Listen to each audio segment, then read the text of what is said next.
Chapter 1. The Quiet Ache. There's a kind of silence the world doesn't talk about. It's not the silence of peace. It's the silence that follows a long ache. It's the moment you finish scrolling, striving, fixing, praying, and pretending, and you're still not home.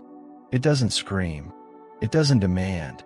It waits, like a soft whisper behind your ribs, like a pause before something ancient wants to return.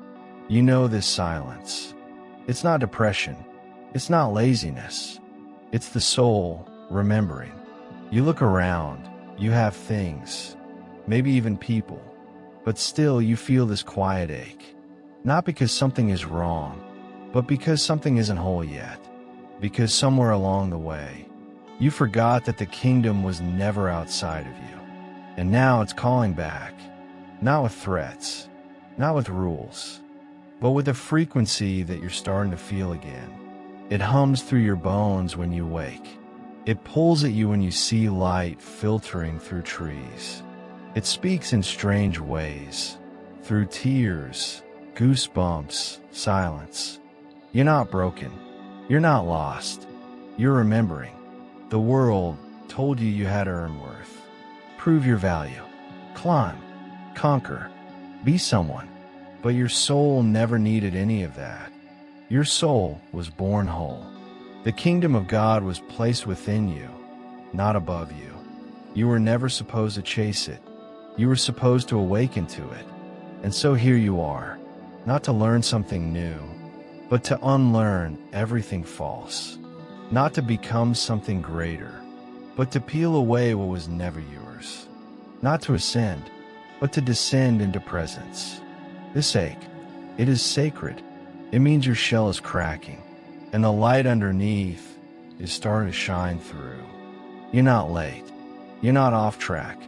You're exactly where you're supposed to be, in the space between forgetting and remembering. And that space is where the kingdom begins to stir. You won't find it in more knowledge. You won't earn it by being good enough. You won't reach it through punishment or performance. You reach it when you finally stop, breathe, and say, I no longer want to live outside of myself. You reach it when you stop searching for permission and start returning to the Christ within. The ache only stays as long as you resist it. When you lean in, it becomes fire, then clarity, then home. This is the threshold, the very edge of transformation, the place where the ego cannot follow, and only presence can remain. You are not here to visit the kingdom. You are here to remember that you are it. So breathe. Feel your hands. Feel your body sitting. Feel your aliveness. There is nothing you need to add, only something you need to uncover. Let the quiet ache be your invitation. Let it break what was never real. Let it burn away the noise.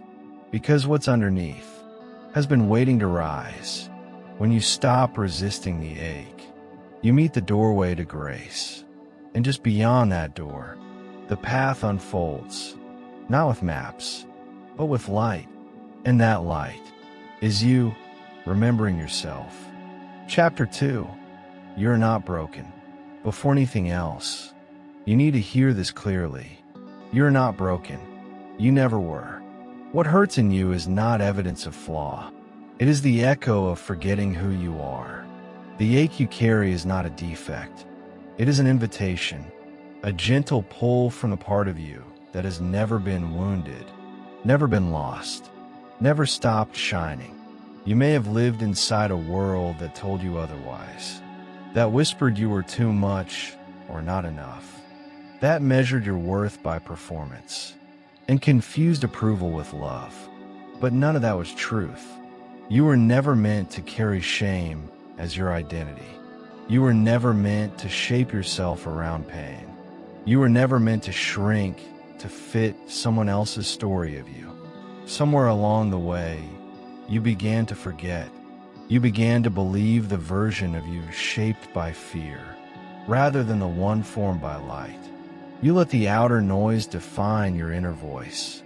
and you confuse silence with absence. But hear me now. The truth of who you are has not disappeared. It's only been covered, buried under layers of belief, story, and self-protection. The world said, fix yourself.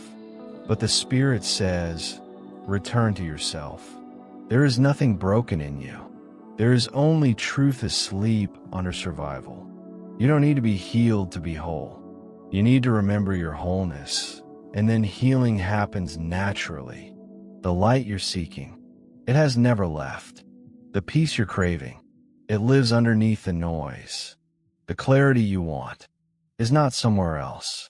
It's within the stillness you've been avoiding. You are not a project. You are not a problem to be solved. You are not waiting for perfection. You are the kingdom in human form. You are consciousness wrapped in breath. You are the dwelling place of divine intelligence. Now, not one day, not if you earn it. Now, let that truth be uncomfortable at first.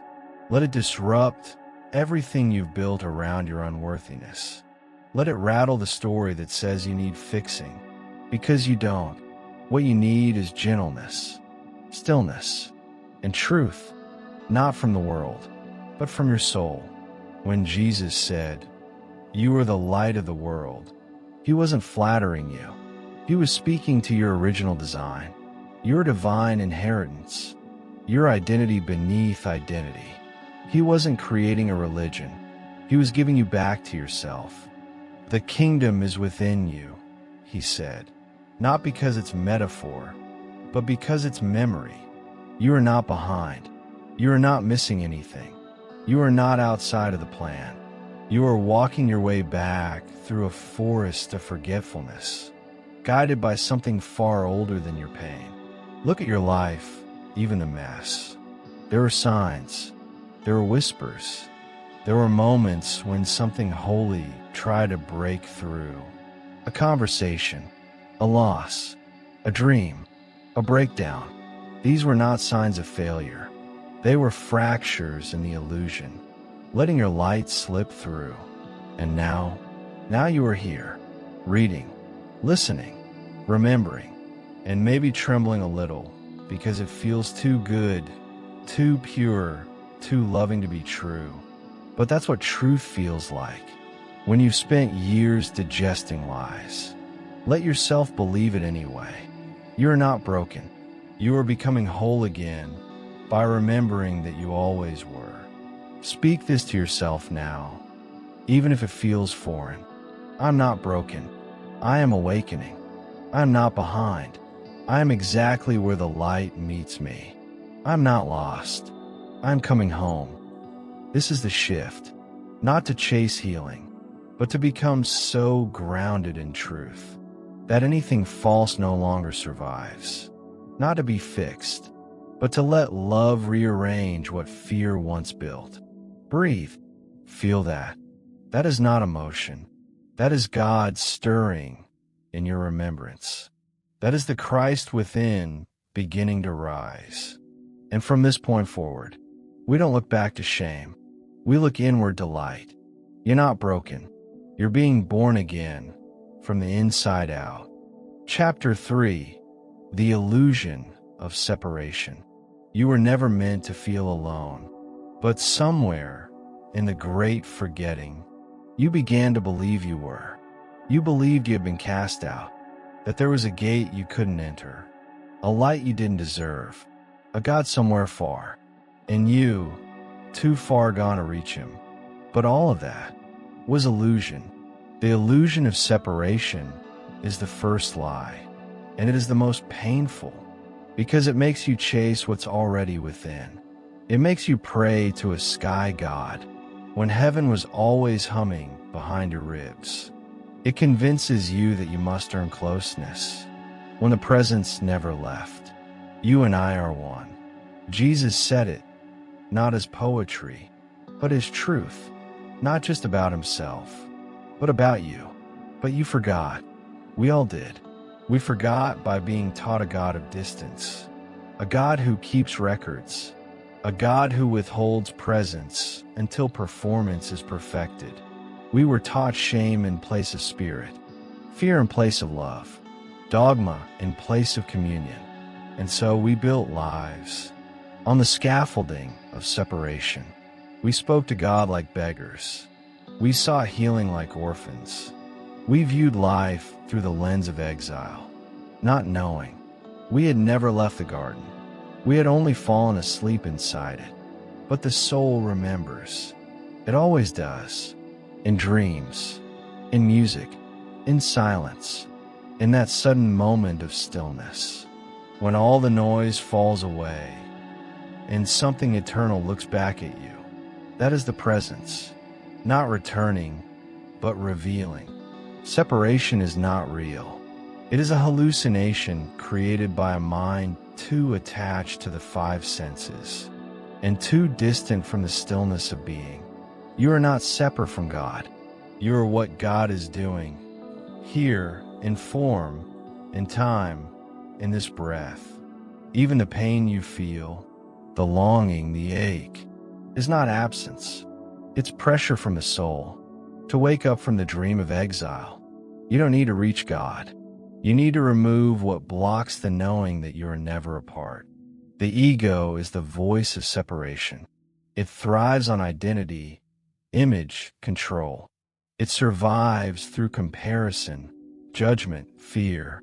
It tells you you're what you do, what you have, what you've done, but you're not your role. You are not your trauma. You are not your timeline. You are the light that remained untouched by all of it. When you believe in separation, you compete, you protect, you defend. When you remember oneness, you soften, you surrender, you shine. And here's the paradox. The moment you stop trying to become spiritual is the moment you realize you already are. The moment you stop trying to reach heaven is the moment you remember heaven is a frequency, not a location, and you're already vibrating closer to it than you think. The kingdom isn't granted later. It's awakened now. You don't wait for permission. You open to recognition. Separation was never real. Only resistance was. So breathe. Drop into your body. Notice your hands. Feel your heart beating. That rhythm is not yours alone. It is the rhythm of God, expressing itself through you. Say these words gently, not to recite, but to reclaim. I was never separate. I return to the presence that never left me. I'm not trying to find God. I'm starting to remember. We were never apart. And as you say this, notice the subtle quiet that comes. That's not emptiness. That's the dissolving of illusion. That's where clarity begins, where peace returns, where the kingdom becomes visible, not with your eyes, but with your inner awareness. You were never exiled.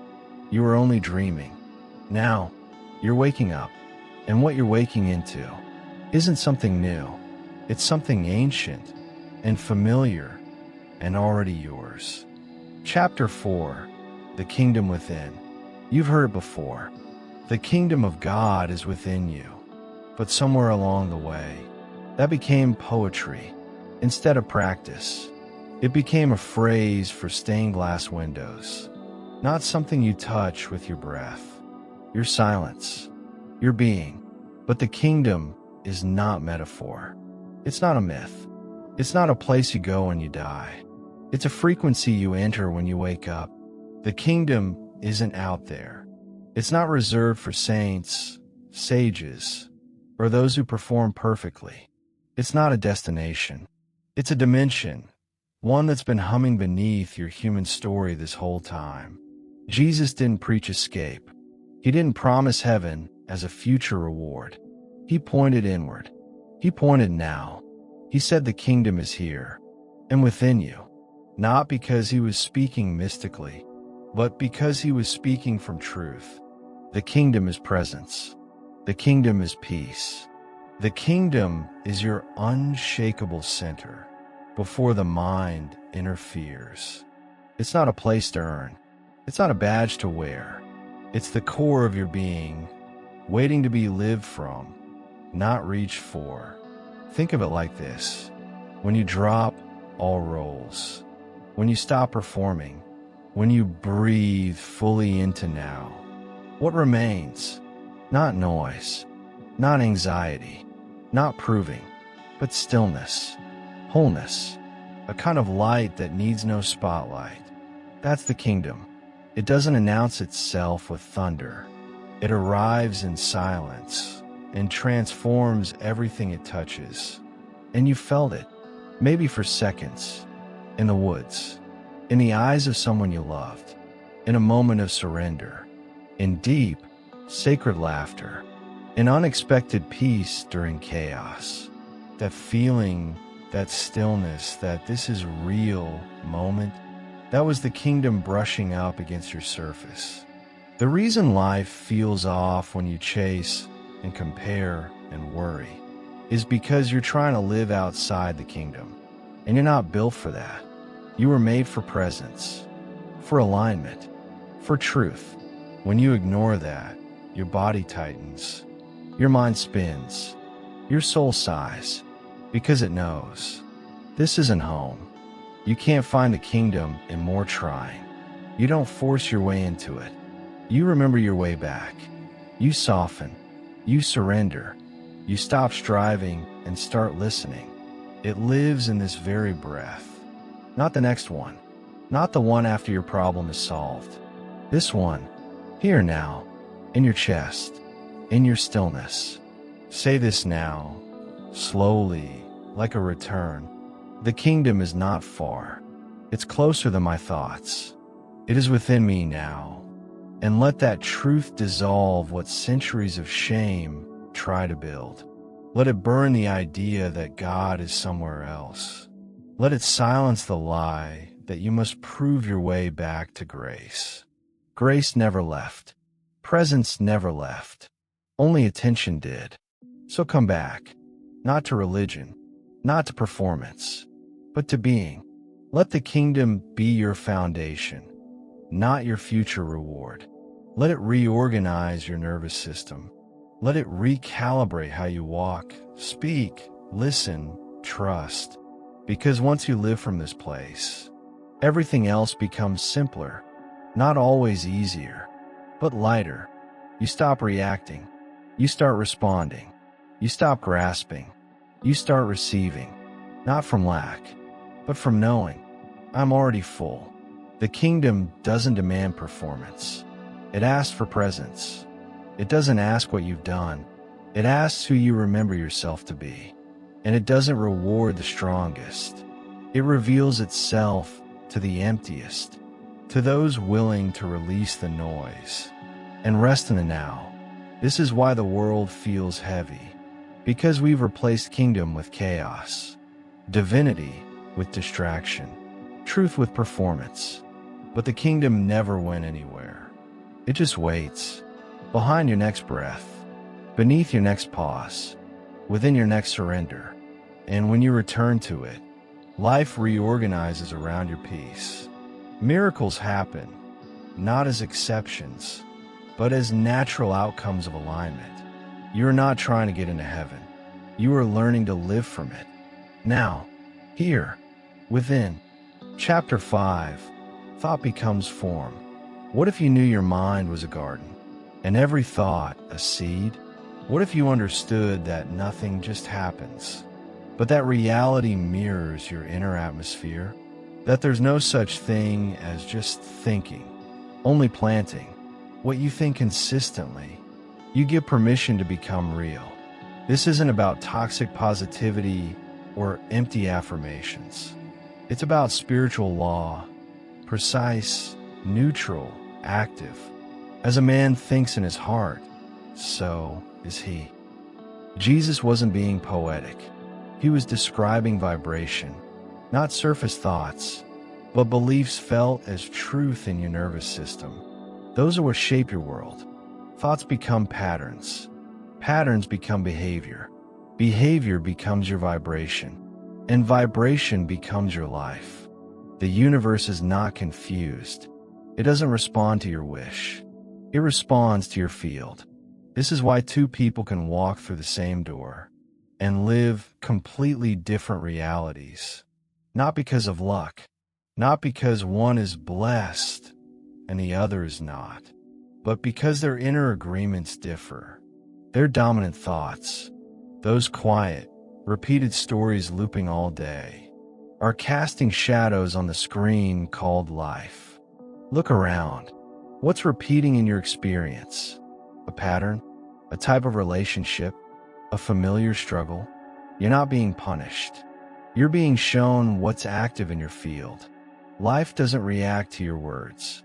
It responds to your coherence.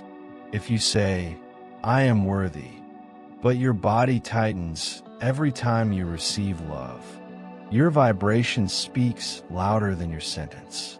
If you say, "I trust," but you panic at every delay, your field is emitting fear, not faith. This is not a rebuke. It's an invitation to notice, to shift, to come into alignment. Because the moment your thoughts begin to match the reality you desire, the world begins to reflect it. This is not magic.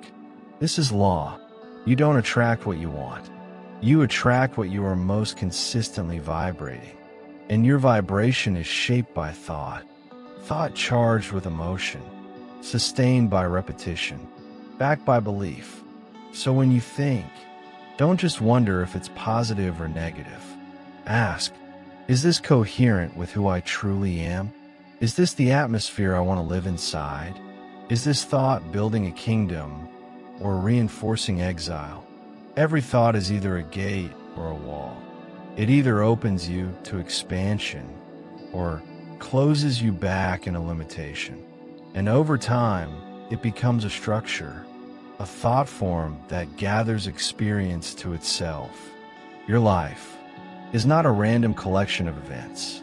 It is a mirror of what you've agreed to believe is real. But here's the grace. A belief is just a thought you've practiced long enough to forget it's optional. And when you change the thought, you change the atmosphere. When you change the atmosphere, you change the world you live in.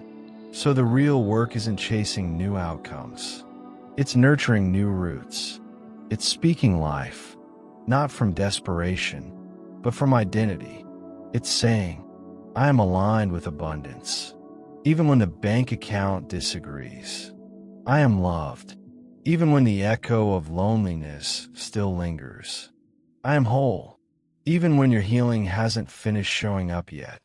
Because those declarations aren't lies. They're invitations. From your future self to your present self. You're not faking. You're aligning. You're not bypassing. You're choosing vibration over circumstance. And that choice is where creation begins. The kingdom doesn't manifest through anxious grasping. It shows up in frequency-matched environments. And your job is not to force it. Your job is to match it. Through thought, through feeling, through atmosphere. So, take a breath. Notice what your thoughts have been rehearsing lately. Do they point toward truth, toward expansion, toward kingdom consciousness? Or do they loop and lack, in fear, in narratives no longer aligned?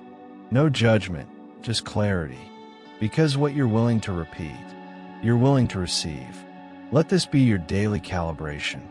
My thoughts are seeds. Today, I plant what I wish to experience. I think as if I've already arrived. I vibrate as if the kingdom is here, because it is. This is not wishful thinking. It's kingdom building, and it begins, not with more doing, but with aligned thinking. Chapter 6, Prayer as Alignment. If you were taught to pray by begging, you were taught to forget. If you were told prayer is about convincing God to act, you were taught disconnection. But true prayer isn't about asking. It's about aligning. Prayer is not reaching out to a distant deity. It is remembering the truth already alive within you. Most people pray from fear. They pray because they feel separate. They pray because they're trying to escape pain or earn blessing. But true prayer doesn't come from fear. It comes from recognition. Not please, but yes. Not do this for me, but I agree with what already is. Not I hope, but I remember. Jesus never begged. He didn't plead. He aligned. When he lifted his eyes and said, "Father, I thank you that you hear me," he was not trying to get something. He was affirming oneness. He was calibrating his field, not to perform a miracle, but to release what already existed in higher truth. Real prayer is not an escape hatch. It is a frequency lock. It says, "This may be what I see, but this is what I know. This may be the current reality, but this is not the ultimate truth. I align with the kingdom, not with appearances." Think of prayer as tuning. Just like a musical instrument, you go slightly out of tune with worry, with fear, with judgment. And prayer is the way you return to harmony, to resonance, to kingdom clarity. You don't need eloquence. You don't need the right words. You just need willingness, presence, honesty. Prayer is not performance. It's participation with spirit. There are moments where you might speak aloud. Other times, you might just breathe, placing your hand over your heart and silently returning. Both are prayer, because prayer is not volume. Prayer is vibration. Let's shift the question from, how do I pray correctly, to, how do I come back into alignment with who I truly am? Because when you pray from fear, you reinforce fear. When you pray from unworthiness, you expand the field of unworthiness. But when you pray from wholeness, even before the evidence appears, you shift the entire atmosphere. This is what Jesus meant when he said, "When you pray, believe you have already received it." It's not a trick. It's a law. Because your belief becomes the mold. Your prayer becomes the vessel. And your vibration becomes the invitation. Even if the words are soft, even if the tears come, even if doubt lingers at the edge, pray, not to inform the divine, but to transform yourself. Because God doesn't need convincing. You do. You need to remember who you are again. You need to rehearse the truth again. You need to speak the frequency until your whole field aligns. Here's the shift. God, please help me, becomes, thank you that I am already held, already guided, already within you. Please take away my fear. Becomes, I return to the peace that is already planted within me. Help me find the way. Becomes, I trust the way is already opening beneath my feet. This isn't denial. It's deeper truth. You're not ignoring what hurts. You're anchoring what heals. Let this be your practice now. Take a breath. Put one hand over your heart, one over your belly, and say, not to get an answer, but to become the one who already knows. I'm aligned with peace. I am safe in spirit. I am the echo of the voice I once thought was separate. This is what prayer really is. A recentering, a tuning of the instrument, a clearing of the static between who you think you are and who you've always been. You don't need a perfect day to pray. You don't need stillness around you. You only need stillness within, even if only for a moment, even if only in a breath. That is enough, because you are enough. Prayer is not your request. Prayer is your return. And when you return, the kingdom becomes more than a concept. It becomes your frequency. Chapter 7, the frequency of love. If you strip away every fear, every defense, every mask, every performance, what remains? Love, not romance, not sentiment, not even emotion, as most define it. Love is the base frequency of all spiritual law. It is not just a feeling. It is the field in which truth lives. God is love, not as metaphor, not a slogan, as literal vibration. This means, when you return to love, you return to alignment with God. You were created in it. You are sustained by it. You are here to extend it. Not because the world deserves it, but because you cannot be yourself without it. Love is not something you give to get. Love is not a reward. Love is not weak. Love is not naive. Love is the most intelligent force in existence. It sees clearly. It moves with wisdom. It holds boundaries with grace. And it heals without needing credit. Why is love the frequency of the kingdom? Because love unifies. It dissolves illusion. It restores your perception to truth. Where fear separates, love remembers.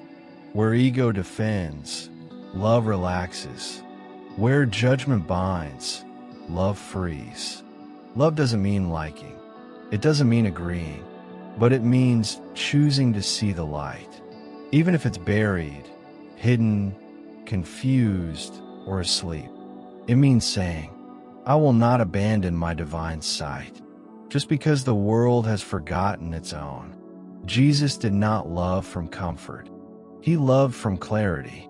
He saw the leper, the prostitute, the tax collector, the thief on the cross, and saw not their labels, but their light. He knew, this one is also made of God.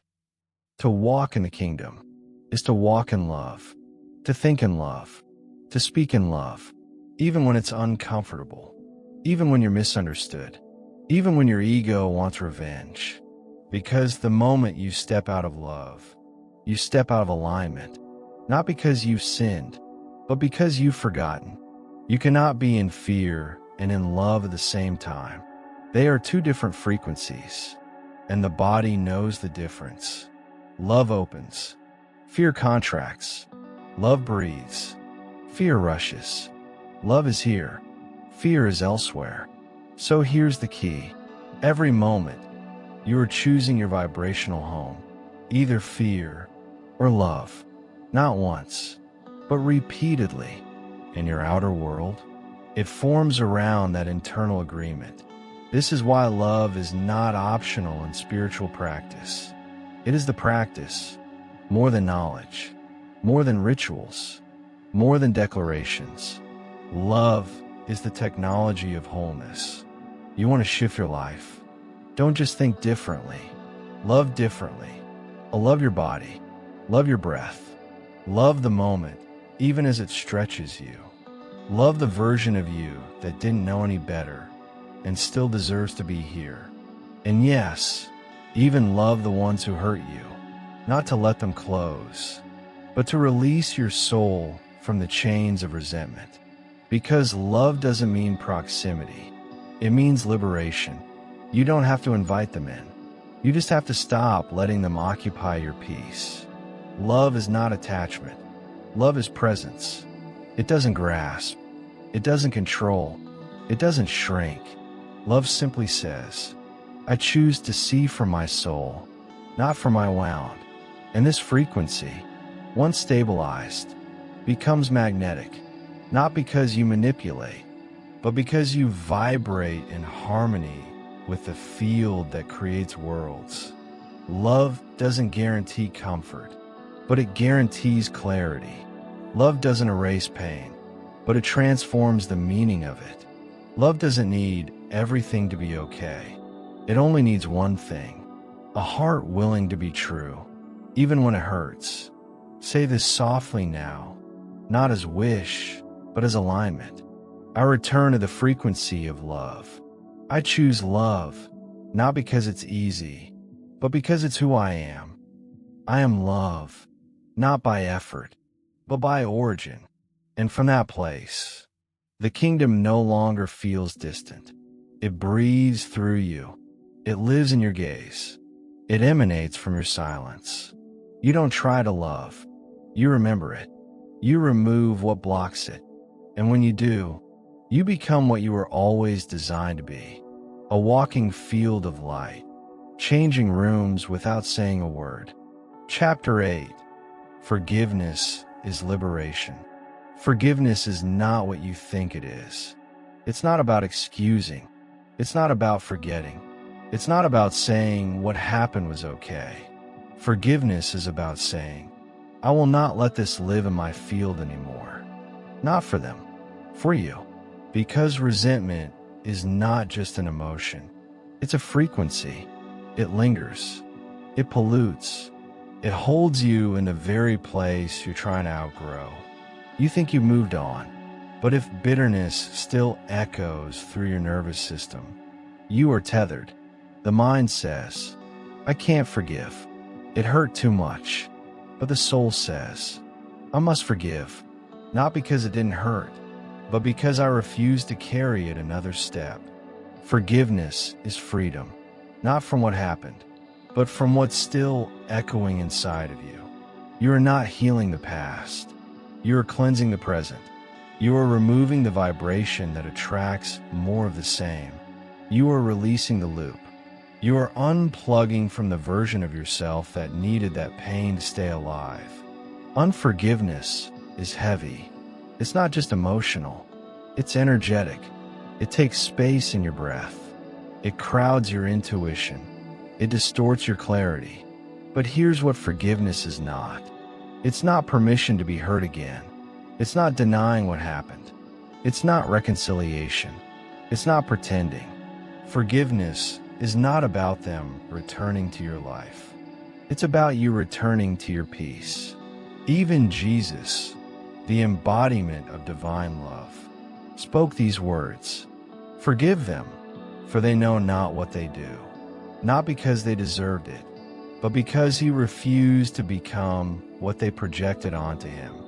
Forgiveness was his freedom, not their justification.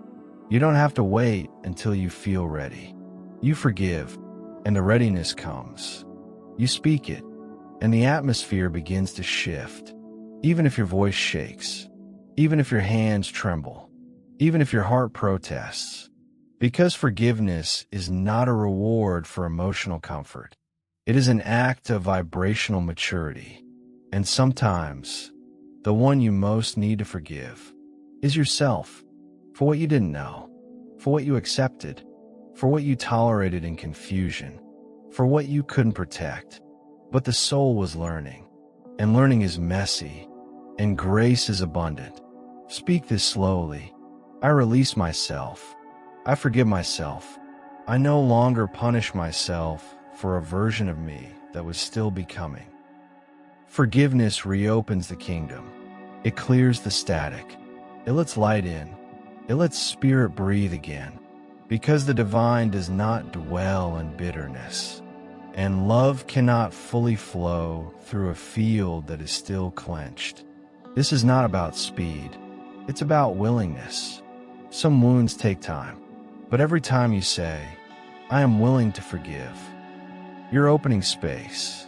You're telling the universe, I no longer partner with pain. I partner with peace. I choose freedom over righteousness. I choose light over the loop.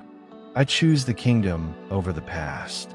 And sometimes the most spiritual act is not another meditation or affirmation. It's this, unclenching your grip on a memory that no longer defines you.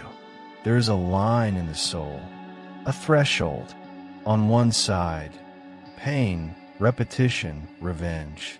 On the other, grace, clarity, restoration. Forgiveness is what walks you across that line.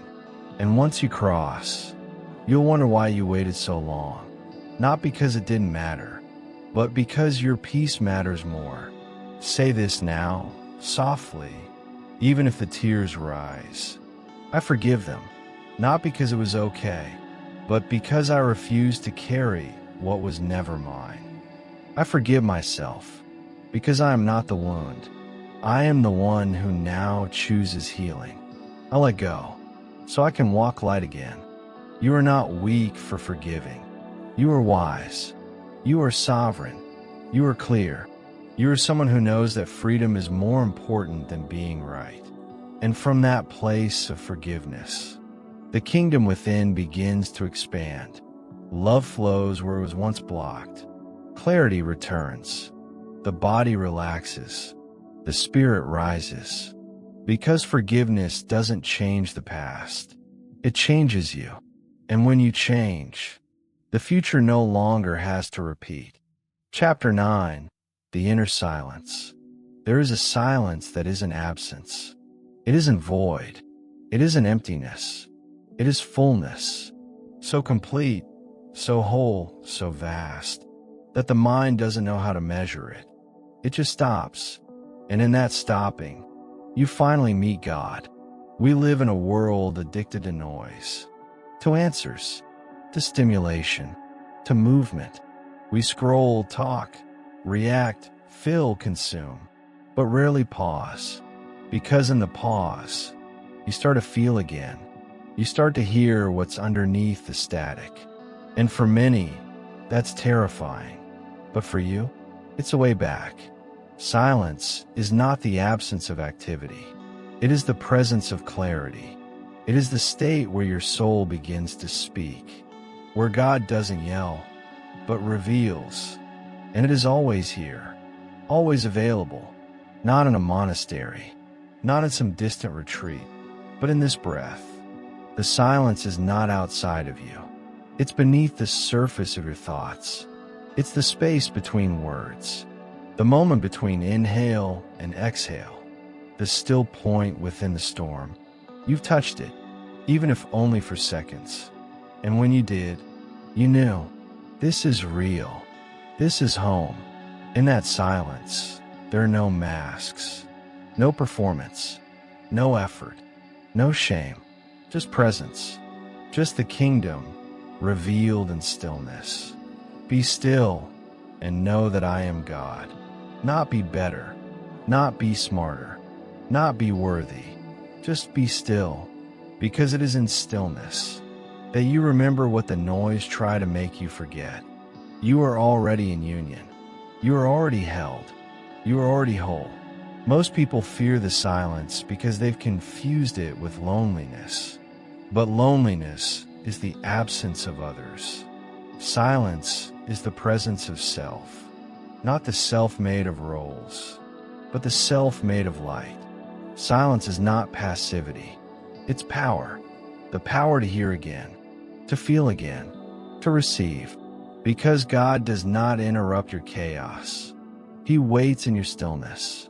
In the silence, you stop asking for signs. You stop wrestling for control. You stop trying to fix.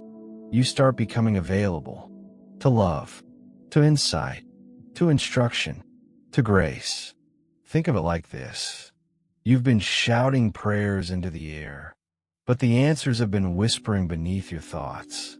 They were never far. You were just loud. This is not to shame you. It is to invite you back. Because the kingdom is not revealed in striving, but in surrender. Not in perfection, but in presence. And silence is the gate. Start small. 1 minute a day. Just breathing. Just listening. Just being. No expectation. No outcome. Just awareness. I am here. And in this here-ness, God meets me. If thoughts rise, let them. Don't fight them. Let them move across your awareness like clouds across the sky. And underneath them, wait. Because stillness isn't silence of sound. It's silence of resistance. And when resistance drops, presence rises. You may cry. You may feel nothing. You may feel everything. All of it is welcome, because silence is not a performance. It's a return. Say this now, not with your lips, but with your being. I am willing to be still. I am willing to hear what can only be heard in quiet. I am willing to meet the kingdom in silence, because this silence is not empty. It is pregnant with answers, with peace, with love, with you, the real you. And when you meet that you, everything begins to shift. Not because something changed outside, but because you finally tuned in. Silence is the original sanctuary, the first altar, the deepest prayer. It is where the ego dissolves, where shame disintegrates, where spirit speaks. And when you learn to dwell there, not just visit, you become unshakable. You no longer need to convince, to chase, to prove, because you've remembered the soundless truth. I am already connected, and that is more than enough. Chapter 10. Gratitude as a technology. Gratitude is not a reaction. It's a portal. It's not what you feel after something good happens. It's what you choose before it does, so that it can. Gratitude is the vibration of readiness. It says, I am already aligned with what's coming. Not because you begged, not because you earned it, but because you know who you are. We were taught to give thanks after we received, but that's backwards. True gratitude isn't post-transactional. It's pre-creative. Jesus knew this. Before multiplying bread, he didn't beg. He thanked. Before healing, he didn't plead. He declared, because gratitude is not a performance. It's a frequency that says, I trust the invisible. Thank you is not just polite. It's powerful. It changes your posture. It lifts your field. It tells the universe, the kingdom, that you're no longer operating in lack. You are living in remembrance, in trust, and already. Gratitude is how you magnetize the miraculous, not by pushing, forcing, or pleading, but by resting in the vibration that says, I already live in a reality where this is true. But what if nothing seems worth thanking right now? That's the deeper practice. You don't need to feel grateful to be grateful, because gratitude isn't an emotion. It's a decision of perspective. You are not thanking what is. You are thanking what is becoming. Try this. Look at the part of your life that still feels stuck. Now say, thank you, not because it's perfect, but because it's teaching me how to trust. Say, thank you, not because I love the circumstance, but because I know grace is hiding inside it. Say, thank you, not because I understand, but because I choose alignment over anxiety. This isn't delusion, it's dominion. It's choosing to interpret your life through the eyes of the soul, not the fear of the mind. Gratitude is spiritual calibration. When practiced intentionally, it becomes a form of prayer more powerful than most words, because it doesn't just speak to God, it agrees with God. It says, I'm not waiting for evidence to believe. I'm living from belief, and evidence will follow. This is kingdom consciousness, to give thanks before the harvest, because you know the soil is already alive. To give thanks in the waiting, because you know the waiting is sacred. To give thanks for what left, because space was needed for what's coming. Every time you say, thank you, with sincerity, you are rearranging your field. You are choosing to walk in the atmosphere of abundance. Instead of the echo chamber of fear, you are rehearsing truth, and truth attracts more of itself. There is no vibration more magnetic than a soul at peace with what is, while being joyfully open to what's next. Gratitude creates that tension, that balance, that sacred surrender. It's easy to thank life when things feel good, but the mastery is in thanking life even in its mystery, even in its undoing, even in its stretch, even in its silence. Because gratitude doesn't mean you love every detail. It means you trust the design. Say this now, not with force, but with gentle agreement. Thank you for this breath. Thank you for my body, even as it heals. Thank you for the path, even when it disappears. Thank you for the truth, even when I don't see it yet. Let it rise. Let it open you. Let it melt the parts still holding on to fear. Because when you choose gratitude, the tightness softens, the fog clears, The path realigns, not by magic, but by law. Gratitude is the spiritual technology that says, I walk by vibration, not by sight. It trains the heart to feel safe in the unknown. It trains the body to trust timing. It trains the field to respond to love. No striving, no desperation, just receiving. Gratitude is how you stop chasing and start allowing. And from that space, the kingdom doesn't feel far anymore. It feels natural, close, here, because it always was. And now, you're aligned enough to see it. Chapter 11, Drop the Judgment. Judgment feels righteous. It feels sharp, clear, decisive. But it's not clarity. It's contraction. It's fear wearing the mask of discernment. Judgment is not truth. It's protection. And it blocks everything you say you want to feel. You cannot live in love and hold on to judgment. You cannot speak peace and whisper condemnation. You cannot access the kingdom through a lens of separation, because judgment is not just about opinion. It is about resonance. Every time you judge, you reduce your field to the frequency of the very thing you resist. Judgment says, I am different from that. I am better than that. I must protect myself from that. But the soul doesn't speak in comparison. The soul doesn't divide. The soul remembers unity. Jesus said, do not judge, or you too will be judged. Not because God will punish you, but because your vibration becomes the sentence. When you judge, you create a field of resistance. You cut off compassion. You close the space where grace could move. The mind wants categories. It wants good and bad, right and wrong, holy and unholy. But the spirit wants integration, healing, wholeness. And none of that comes from labeling. It comes from seeing, not just with eyes, but with presence. To drop judgment is not to approve. It is to release control.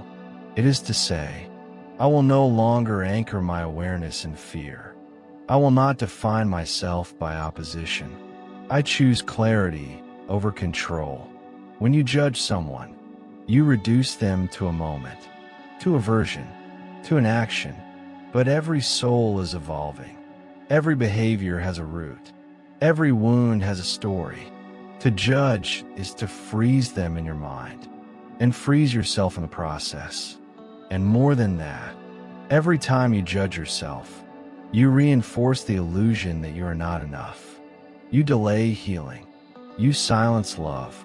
You poison your own well. Self-judgment is not correction.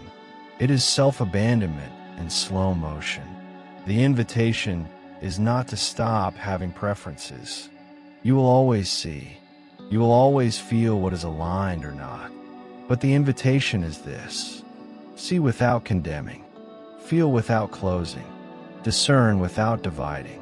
Because when you live like this, you walk as the kingdom walks. You become safe for the light and for the shadows. You stop fighting the world and start changing it through your coherence. Drop the judgment, not to become passive, but to become pure, so that when you speak, your words carry healing, so that when you act, your energy leads the room, so that when you walk as light. Say this now: I release judgment. I no longer need to define others to feel safe. I choose clarity, compassion, and consciousness. I see, but I do not condemn. I correct, but I do not crush. I respond, but I do not reject. And in doing so, you make space for the divine to move. Because where judgment ends, presence begins. And presence is where transformation truly happens. The kingdom is not for the perfect. It's for the present, for those willing to be here, unarmed, unguarded, and available to truth. Judgment builds walls. Presence opens doors. Let go, not because they deserve it, but because you deserve peace. Not because the story is over, but because you're ready for a new one. Not because you're indifferent, but because you're free. You don't have to have the last word. You don't need the upper hand. You only need to be at peace with your own soul. And that peace begins the moment you drop the gavel and pick up grace. The kingdom does not judge. It sees. It knows. It remembers. It is not blind. It is awake. And when you are too, judgment fades, and love becomes enough. Chapter 12. Seek first the kingdom. Jesus didn't say, seek first your career. He didn't say, seek first safety. He didn't even say, seek first healing, purpose, or answers. He said, seek first the kingdom of God, and all these things shall be added unto you. He wasn't offering advice. He was revealing order, sacred, vibrational order. Most of us have been taught the opposite. We seek results. We chase outcomes. We pray for fixes, for signs, for proof. Only then, if we remember, we offer the leftover time or attention to spirit. But that's not the path. That's not the frequency. Because the kingdom doesn't respond to being second. It isn't accessed through convenience. It's accessed through priority. To seek first the kingdom is not to reject the world. It's to reorder it. To seek the kingdom first is to say, before I act, I'll align. Before I react, I'll center. Before I fear, I'll remember. The kingdom is not just a spiritual idea. It's a frequency, one of coherence, peace, sufficiency, and clarity. And it doesn't arrive after the external world aligns. It arrives when you align, internally, intentionally, daily. But here's the paradox. When you seek the kingdom first, you often appear to be doing less. You pause. You listen. You no longer rush to fix. But what's actually happening? You're doing more in the field. You're adjusting the invisible. You're shifting the atmosphere. You're moving energy instead of chasing outcomes. You no longer create from panic. You create from peace. And peace is the most powerful creative space there is. Most people try to manage life through willpower, but willpower without alignment is just resistance in disguise. It exhausts the body. It clouds the intuition. It delays what was meant to flow. The kingdom is not forced into being. It is revealed when you step into its rhythm. So ask yourself, what are you seeking first? Approval? Security? Certainty? None of these are wrong. But when they come first, they cloud your sight. You build your life on sand. And even when you get them, they don't satisfy. Because what you truly crave isn't the thing. It's the frequency the thing represents. And that frequency is found in the kingdom. To seek first the kingdom is to seek first alignment with truth. Not emotion, not opinion, not fear. To live in that alignment, even when the external hasn't caught up yet. That's trust. That's maturity. That's vibration. Say this now. I seek first the kingdom, not because I'm holy, but because I'm wise. I seek first the kingdom, because I know all things flow from here. I seek first the kingdom, and I let the rest align in divine time. And what happens? You start to notice. Conversations shift. Doors open. The next step appears. The weight drops. The timing feels divine. Not because you earned it, but because you're finally in harmony with the order of all things. You were never meant to carry it all. You were meant to align. and let the field do the heavy lifting. This doesn't mean you stop showing up. It means you stop showing up in panic. It means you show up from presence, from clarity, from overflow. And that changes everything. You don't need to micromanage life. When you've made peace your foundation, you don't need to fight for what's already yours. When you've tuned your field to the kingdom, seek first the kingdom and let it teach you how to live. Let it reorder your days, your motives, your voice, your breath. Let it become your default frequency, not your last resort. And when you do, you'll realize you were never waiting on the blessing. The blessing was always waiting on your vibration to match it. This is the new prayer. Not my will, but the will of alignment. Not my fear, but the rhythm of peace. Not my rush, but the wisdom of now. When the kingdom is first, everything else finds its place. Everything that is real stays. Everything that was false dissolves. And what remains is what was always meant to be yours. Chapter 13, The Law of Cause and Effect. There is no punishment in spiritual law. No karma judge sitting in the sky. No divine scoreboard keeping tally of your failures. There is only resonance. There is only reflection. There is only cause and effect. What you send into the field, with feeling, with repetition, with belief, returns to you as form. You are not being punished. You are being mirrored. The field is not personal. It is precise. It does not respond to effort. It responds to coherence.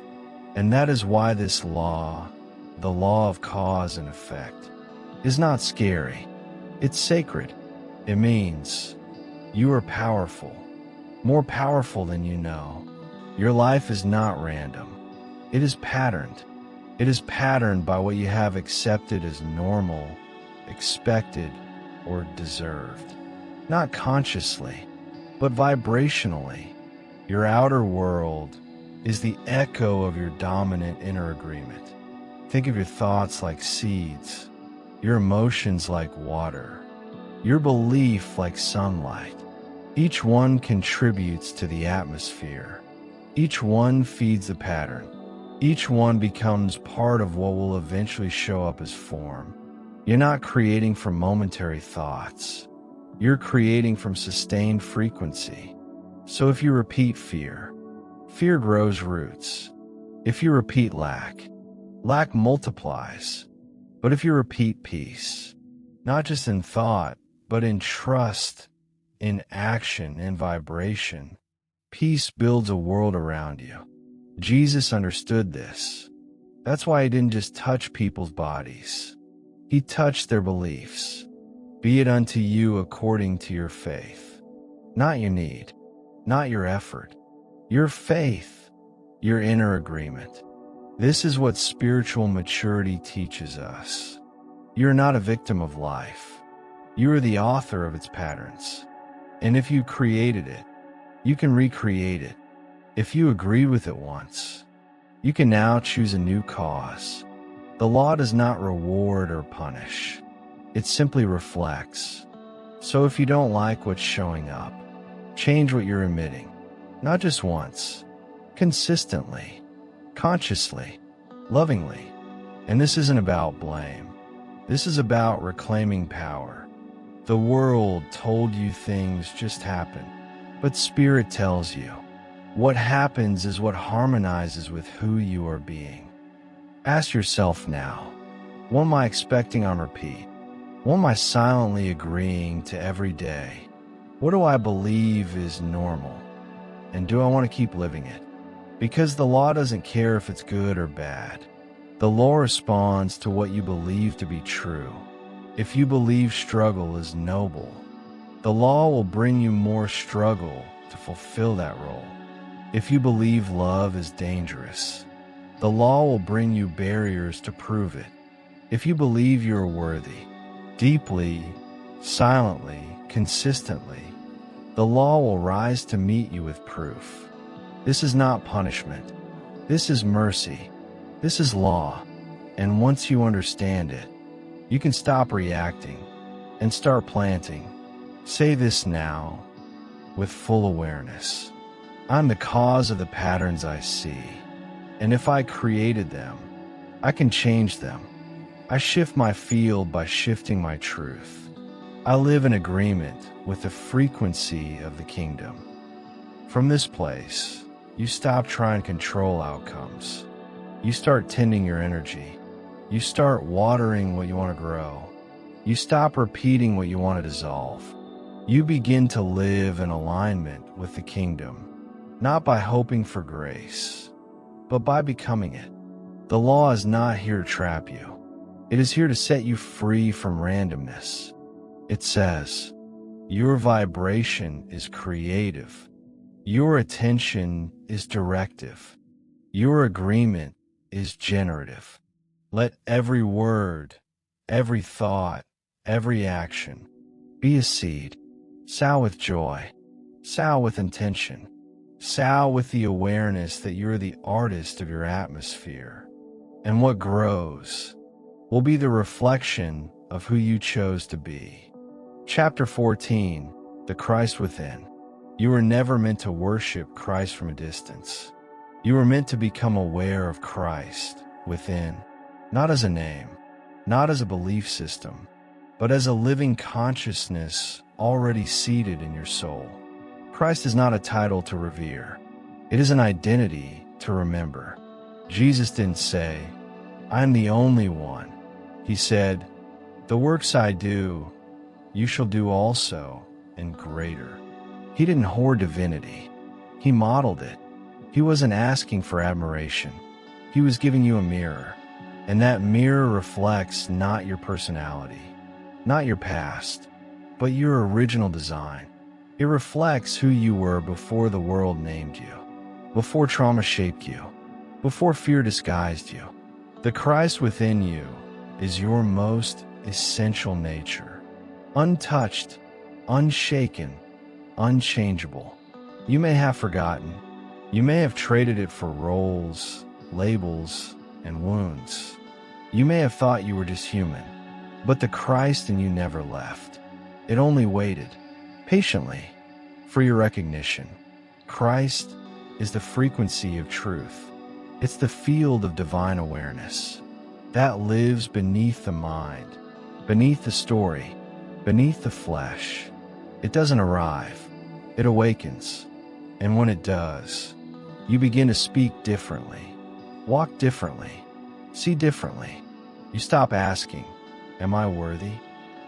And you start declaring, I am aligned. You stop begging for guidance and start trusting the voice that was always there, but now clearer. The Christ within is not an emotion. It's not a burst of energy. It's a stable field, a sanctuary of awareness that remembers your union with the source. It is the I am before any other identity. Before you're a parent, partner, leader, student, seeker, you are Christ consciousness in form. And that doesn't make you above anyone. It makes you fully yourself. To awaken this truth is not to gain something. It's to shed everything that was never you. It's to say, I will no longer dress myself in shame. I will no longer pretend I am unworthy. I will no longer make fear my guide, because the Christ within is bold, but not loud. It is soft, but not weak. It is humble, but not hidden. It shines, without apology, without need for permission. This Christ doesn't separate. It includes. It doesn't condemn. It restores. It doesn't wait for credentials. It recognizes truth in every soul, even the broken, the wandering, the afraid. So how do you awaken it? Not through performance, but through presence. Not through effort, but through surrender. You slow down. You breathe deeper. You speak with love. You see without judgment. You listen to the still voice within that says, "You are already what you seek." Say this now, not as poetry, but as proclamation. The Christ in me is alive. It is my awareness, my source, my center. I release the illusion of separation. I return to the truth I carried before birth. This is not ego inflation. This is soul alignment.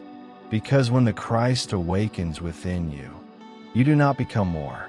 You become true. You stop living for the world.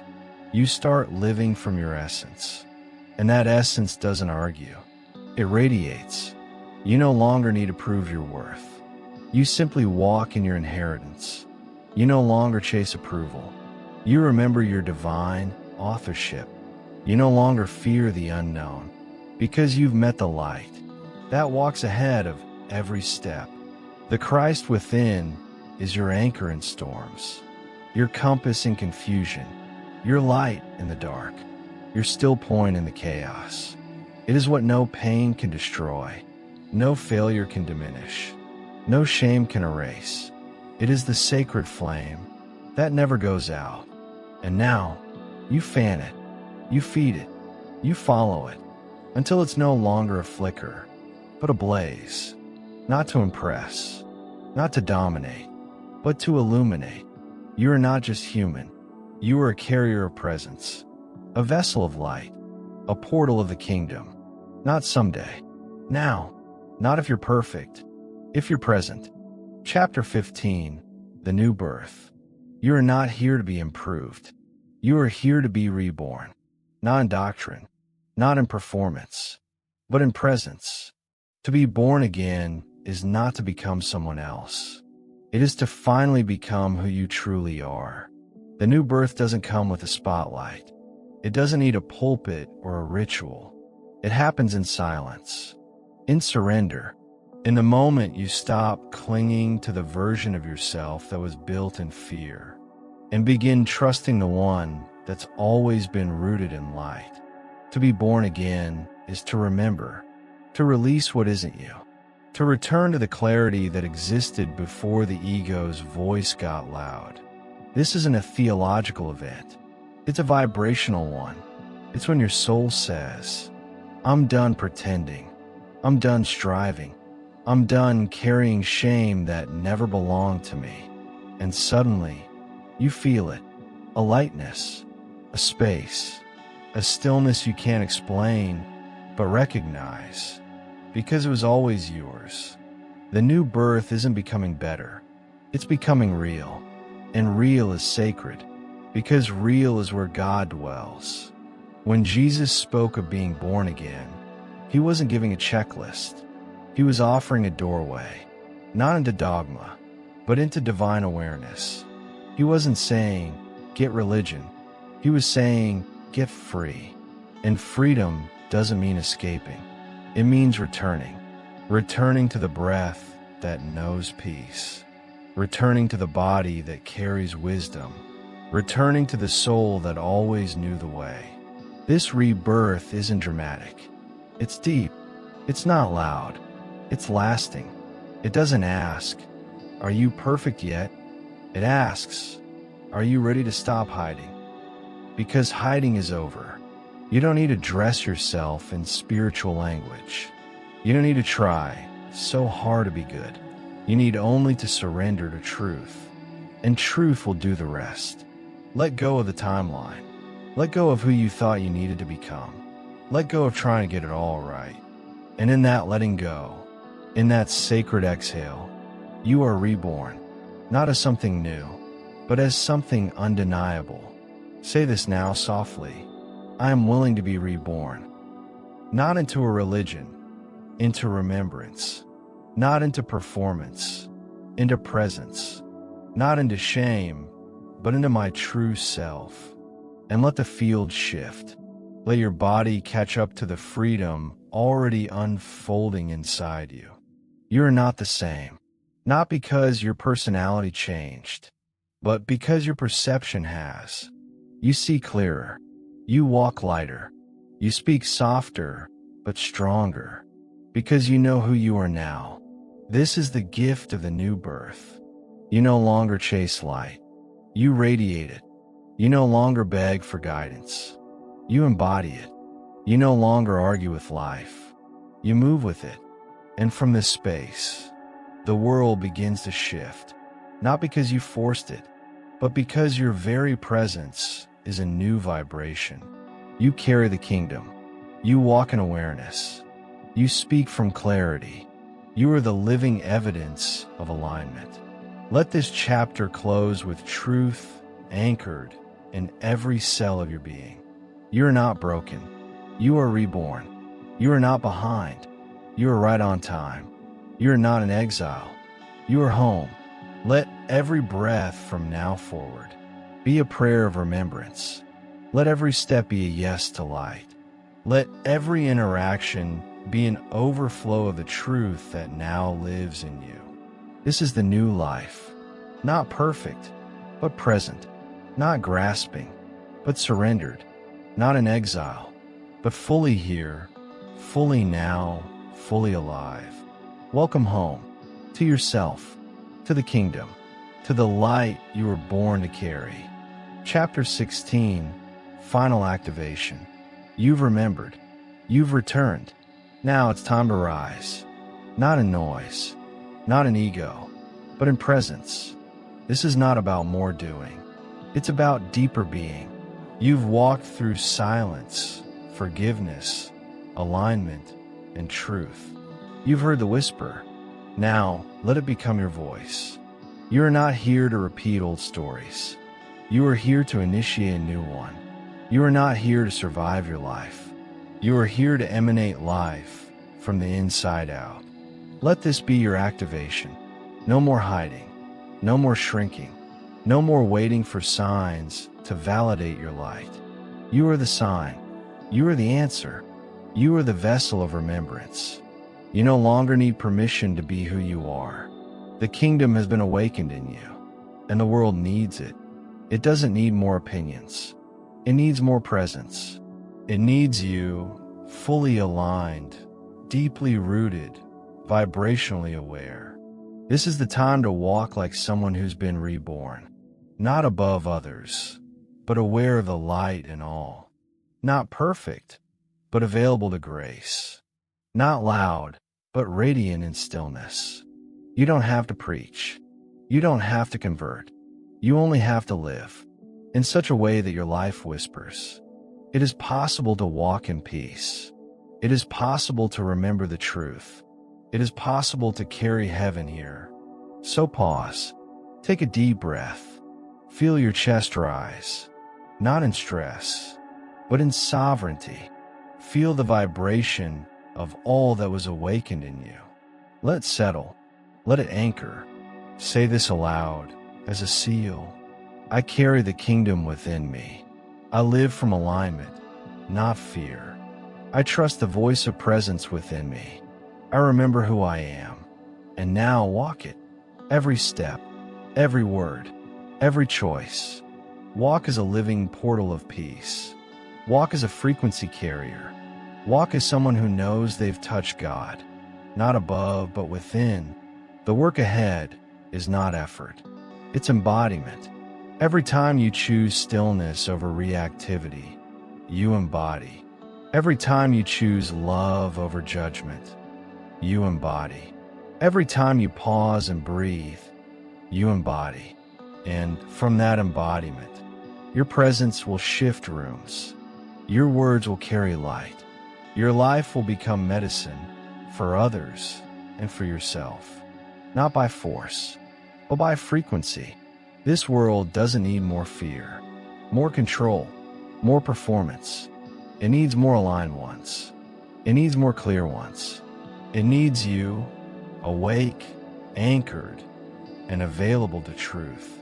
Let your life now be your sermon. Let your peace be your ministry. Let your stillness be your power. You are not here to convince. You are here to embody. You are not waiting for a miracle. You are the continuation of one. Thank you for saying yes. Thank you for walking this far. Thank you for letting the ache become an awakening. Now, let the awakening become action.